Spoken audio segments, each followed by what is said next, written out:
Good afternoon, ladies and gentlemen. Today we will be discussing the struggles faced at the Japanese internment camps during World War II. More specifically, the relocation center based in Topaz, Utah. This, of course, is THN, home of the USC Historical Podcast, Trojan History Network. Today, of course, I would like to speak upon the Topaz Japanese internment camp.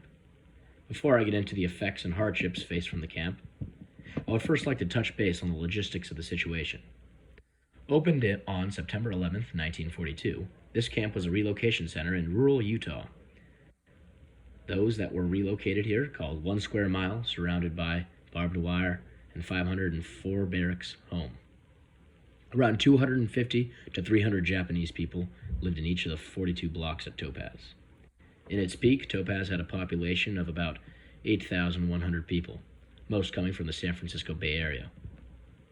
The internment camp stayed open until October 31st, 1945. Now that we got the basics out of the way, let's dive deep into the meat and drink of today's podcast. First off, I would like to pose a key question to my audience. Why were Japanese Americans placed in internment camps, and how were they treated in Topaz? Also, how are these people affected once the Topaz internment camp closed? Well, I would like to bring up the transcript of a meeting between members of the Department of Justice and Lieutenant General John L. DeWitt, who was notorious for spearheading the idea behind the internment camps. This meeting was monumental in the decision of the Executive Order 9066, which ensured the relocations. General DeWitt voiced his concern on the topic of Japanese aliens, as he called them, stating that they were a threat to national security. In the transcript, Lieutenant General DeWitt declared, "I have no confidence in their loyalty whatsoever." He, of course, was referring to Japanese Americans. He established Japanese faithfulness based upon their race and nothing more. To him, it did not matter if they were foreign-born or American citizens. He had an anti-Japanese racial agenda and preyed upon people's fear of war. This transcript highlights just why Japanese Americans were forced out of their homes. They were perceived as a danger to the public and to the United States. They were sent to these camps because of a combination of xenophobia, bigotry, and prejudice. Japanese Americans had their livelihoods, capital, and liberties stripped away. What I have here is a photo from 1942 in Barstow, California. This picture is of some sort of business with writing on the front door. On the front door it states, "Blank, keep out, you rats." The word I didn't say is a derogatory term used against Japanese people. This photo highlights the problem that Japanese Americans faced during World War II. Calling Japanese Americans rats was a way for white Americans to dehumanize their counterparts and belittle them. Simply because of the color of their skin and where they were from, Japanese Americans were seen as outcasts and were to not be a part of American society. The racist saying on the door illustrates that at this point, Japanese were somehow a part of the enemy, a part of the Axis powers.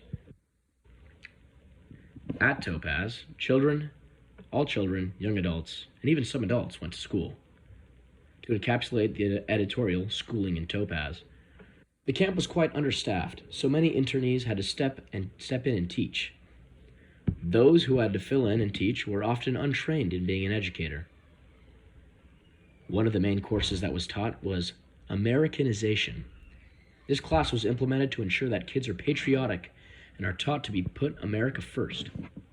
The War Relocation Authority stated that this class was to provide Japanese Americans with the tools needed to assimilate back into American life after the war. This sort of brainwashing is in plain sight and has led to a lasting impact on many Japanese Americans' ethnic identities. Authorities saw Japanese children as pawns who needed to be taught this subject in order to ensure their loyalty. The sheer racism and discrimination in that idea is sickening and, quite frankly, appalling. In addition to life in Topaz, military service became a grand political talking point at the camp. Once again, the War Relocation Authority brought forth a questionnaire in 1943 for all adults at Topaz. The questionnaire was one of loyalty and personal beliefs. Questions were whether the internees were ready to join the United States in combat, and if they would denounce their loyalty to Emperor Hirohito.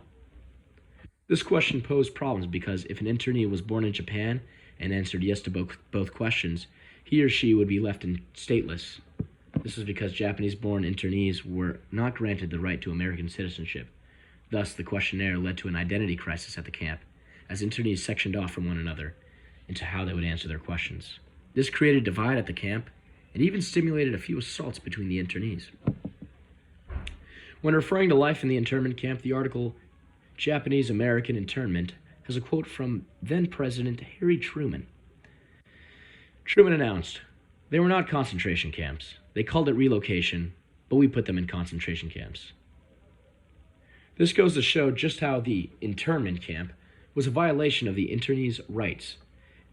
It appears that racial bias and wartime hysteria already contributed to Japanese Americans having their freedoms infringed and deprived.